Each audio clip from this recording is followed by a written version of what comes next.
Morning. Today is Tuesday, and it is Tes Zayin Iyar Tafshin Pei Beis. We are in Teres Menachem Sefer Mamorim Tafshin Yud Dalid in the first Mamar Zeh Hayom. We are on page Dalid. We are in Ois Beis, chapter 2. We will start from the fourth line from chapter Beis. The line starts Birotzain. We'll start at the full stop, the word V'hainu. So the discussion here is, why is Rosh Hashanah called Tchilas Ma'asecha, the beginning of Hashem's actions?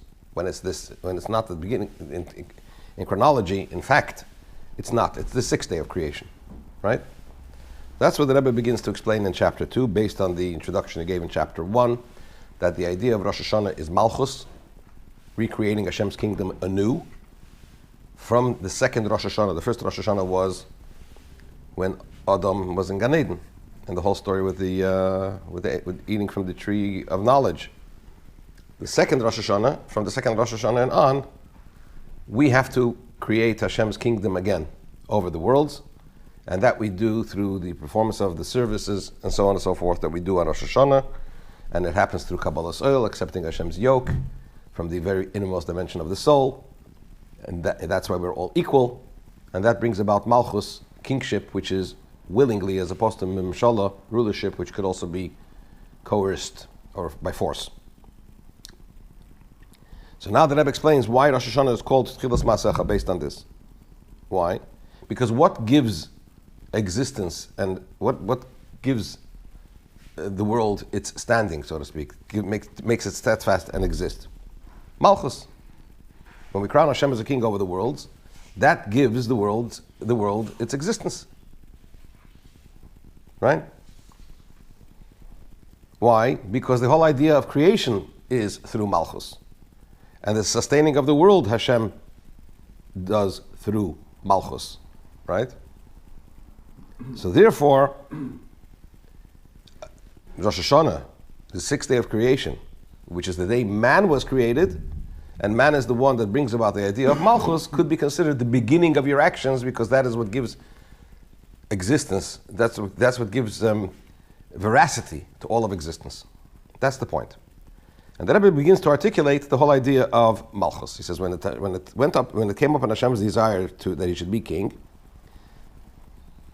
that's when he was awakened with this desire for creation, because there's no king without a nation. That's where we more or less left off. And the Rebbe said that although V'hainu,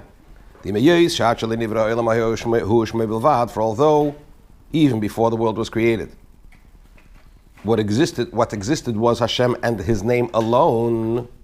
What does it mean, Hashem and His name alone? Name, as we mentioned before yesterday, denotes, what's the function of a name? The function of a name is to communicate with another. So if there was no world, there was no existence, what does it mean, Him and His name alone?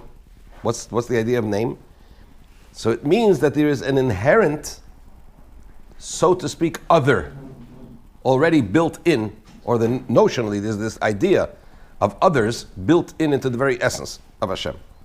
Meaning to say, this is essential exaltation, which is beyond the exaltation over a nation, Shezehu ikir inyan Malchus, which is in fact the main aspect of Malchus, of kingship. Right? So in other words, why could Hashem eventually become, as it says in Adon Olam, Le'eis na'asor b'chefze koel azai melech shmoi nikra.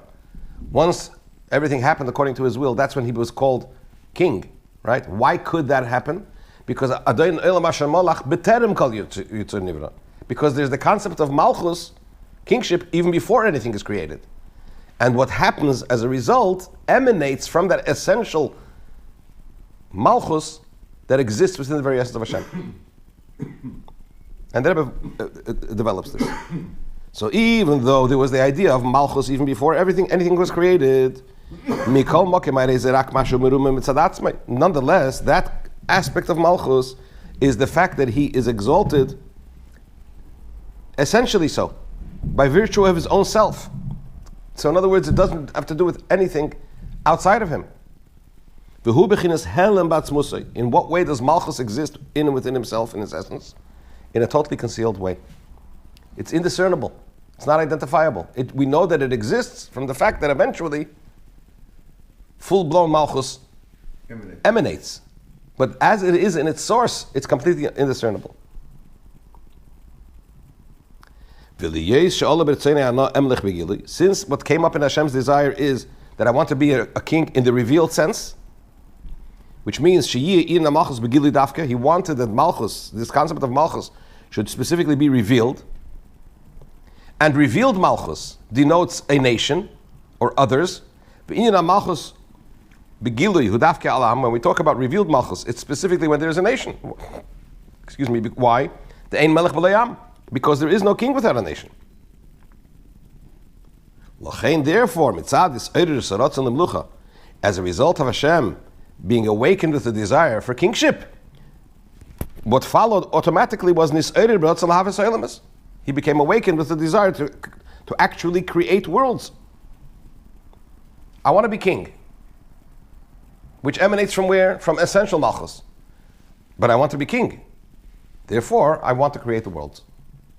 Why? Because I need a nation, I need constituents over whom to be king, so to speak.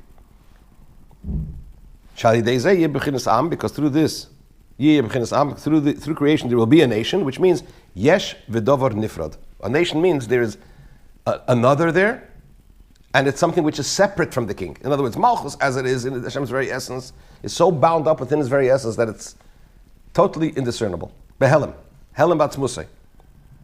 When we talk about actual kingship, there has to be someone there and someone that's separate from the king. That's an essential feature of kingship. And the Rebbe fleshes this out even further. He says, what's a nation? When we talk about a nation, when we talk about people, there are two opposing factors. Am is from the expression of the word oimamos, which is an expression used in relation to coals. There are two expressions in relation to coals that the Talmud brings. One is gecholim leichashes, the other one is gecholim oimamos. Gecholim leichashes means glowing coals, which means that the fire and the coal are like one. Gecholim oimamos means dim coals, which means that the fire has become dimmed and almost like separate and hidden from the actual coal itself. Similarly, when we talk about a nation, it's from the expression of oimamos, where it is separate and dimmed from its source, from its creator, so to speak, which is the idea of the nation being separate of the king, creation being, as it were, appearing separate from Hashem. So on the one hand, the nation has to be separate from the king. On the other hand, there has to be some comparison between the nation and the king. It's only then that there's any possibility for the entire notion of kingship. Can't be a king over animals in the zoo, because there's no comparison between the constituents and the king. So the king has to be human, the nation has to be human, and there has to be some kind of a similarity between them, but on the other hand, they have to be separate. So there are two opposing factors in the idea of an Am, of nation. So how does that come about? What does that mean? To translate that into creation? On the one hand, there needs to be some kind of similarity between the Am, so to speak, right? The world and the worlds and Hashem. On the other hand, they're separate. So you have these two opposing factors. How does that happen? So he says that happens through Malchus. That's the function of the Sphira of Malchus. This is the concept that we spoke yesterday about the fact that on the one hand Malchus conceals, on the other hand Malchus reveals. Right? This is where the Rebbe starts fleshing it out.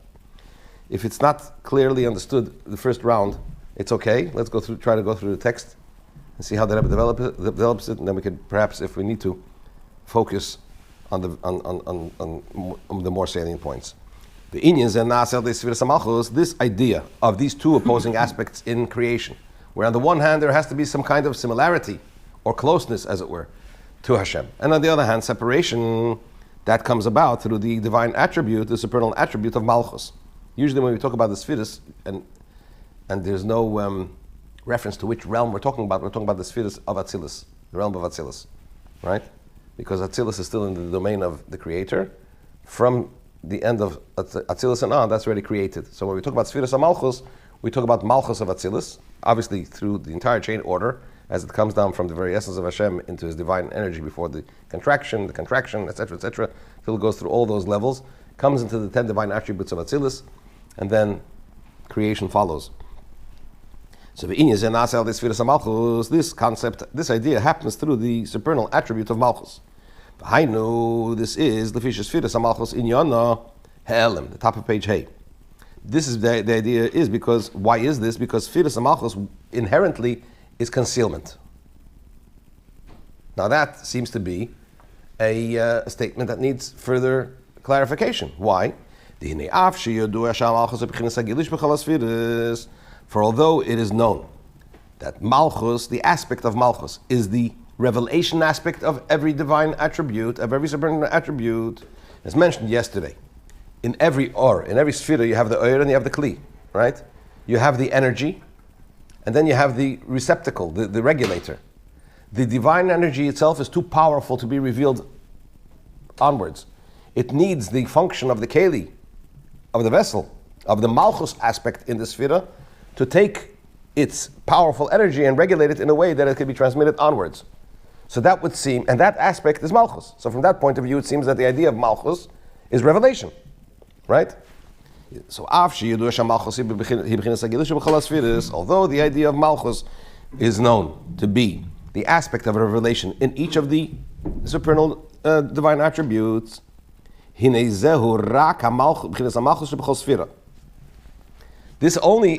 only is true insofar as the Malchus aspect of every supernal attribute. Hainu, which means to say, Shahagilui dechol sfira hi al b'chinas hamalchus sheba. It means to say that the revelation of each supernal divine attribute takes place through the aspect of Malchus within it.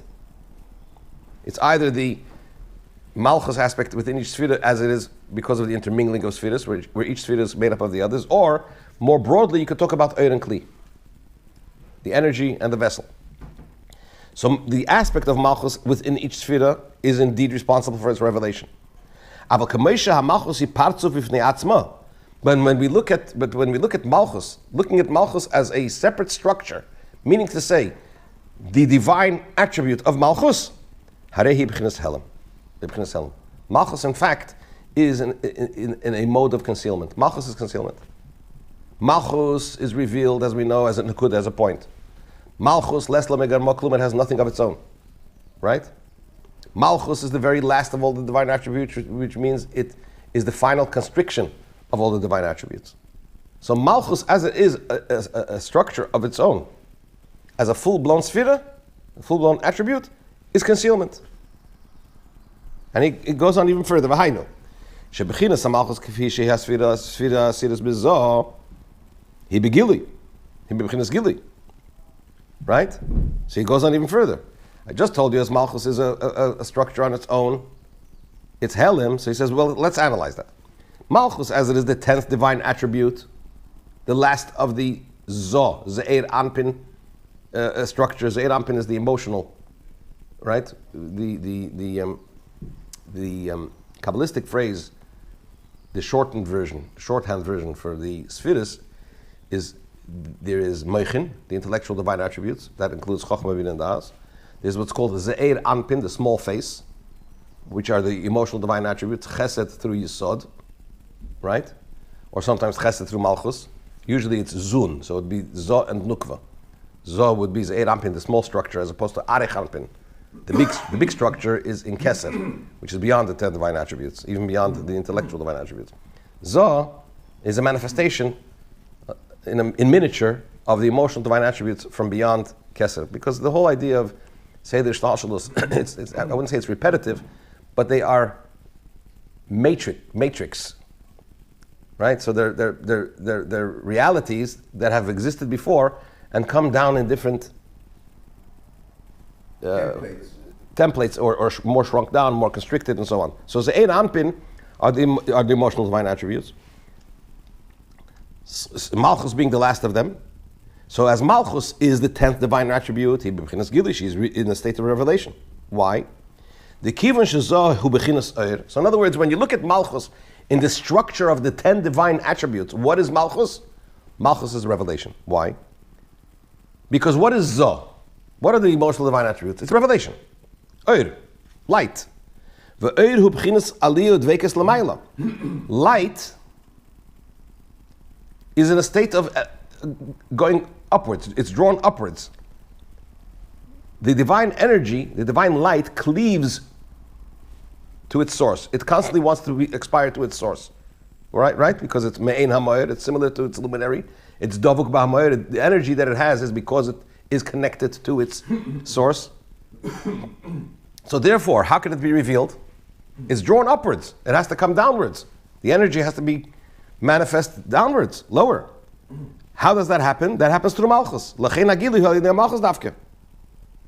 Therefore, the revelation is of Zah, of the energies of Zah, comes specifically through Malchus. The Hagili shall call Sfiruhu b'chinas HaMalchus Sheba.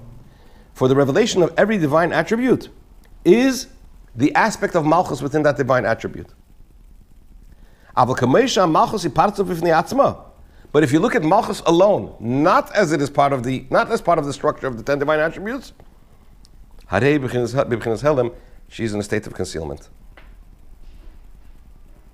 So in other words, but as mentioned yesterday, it is that concealment that allows for the revelation onwards. Without that concealment, we would have no benefit from the energy that it conceals. Because the energy on its own, the Eir, that precedes Malchus, that eventually finds its place into Malchus, on its own is drawn upwards. Malchus regulates and contracts the energy to such an extent that it reveals it. But through concealment. And that's what he says now.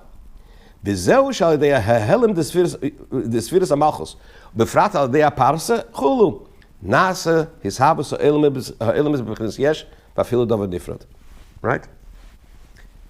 In the concealment of the way the divine energy travels from its source all the way to be able to form creation, is it goes through a myriad of unlimited levels, and those levels means every time it goes down another level, it's constricted further and further and further. Right? It becomes less powerful and less powerful and less powerful in a sense, so that when it eventually finds its place within creation, mere mortals like us should be able to contain it. That concealment is referred to as Malchus. Malchus is as we just explained, but also there's something that's called Parsa. Parsa is like curtains. So again, without going into the whole Kabbalistic situation and where the Parsa exists, between every major realm, there is a Parsa, there's a curtain, which means that the gap, the jump from the preceding level to the next level is even a greater one. So it's a greater constriction. So that's what he says now. He says, this is the reason why, through the concealment of Malchus, and especially through these curtains, through these barriers at the major junctions, Nasis Havas Eilamis, that causes for worlds to come into existence, B'chinas Yesh, in a manner of a separate existence, an identifiable existence, Bafilu Davar Nifrad, and even existence to the extent that it feels itself as something separate from Hashem. Even though, of course, it all emanates from there. Why? It happens through these concealments. So he says like this, why do you need Malchus? Mibchinas Zah, Efshalis B'chinas Yesh Davar Nifrad. From Zah, from Ze'er Ampin, beyond Malchus, there could not be something which is a yesh, that has its own ego, or its own identity, or something separate. There could be creation, but it would be totally subsumed and fused with its creator. It would not be identifiable as something separate. Why? Because Zah is in a mode of revelation. Right? So if the source is always revealed, how suddenly is there something separate? It's not possible. Right? So now he goes into explain. What's Arich? Arich Ampin is the external dimension of Keser. Right? As mentioned, Arich Ampin is the big structure. And Ze'er Ampin is the small structure. So Arich Ampin is to beyond Ishtalshalus, what Ze'er Ampin is to Ishtalshalus. Right? So whatever you have in Arich, you have in Zah. And Zah reveals it. etc., etc., etc. And therefore, we need Malchus in order to form that concealment, so that there could be creation in a way that there is an identifiable separate entity, a yesh v'davar nifrad. So therefore there could be a nation, and therefore there could be a king, and Hashem could have his desire to have a world over whom he can be a king. And more about that in Mitzvah Shem tomorrow.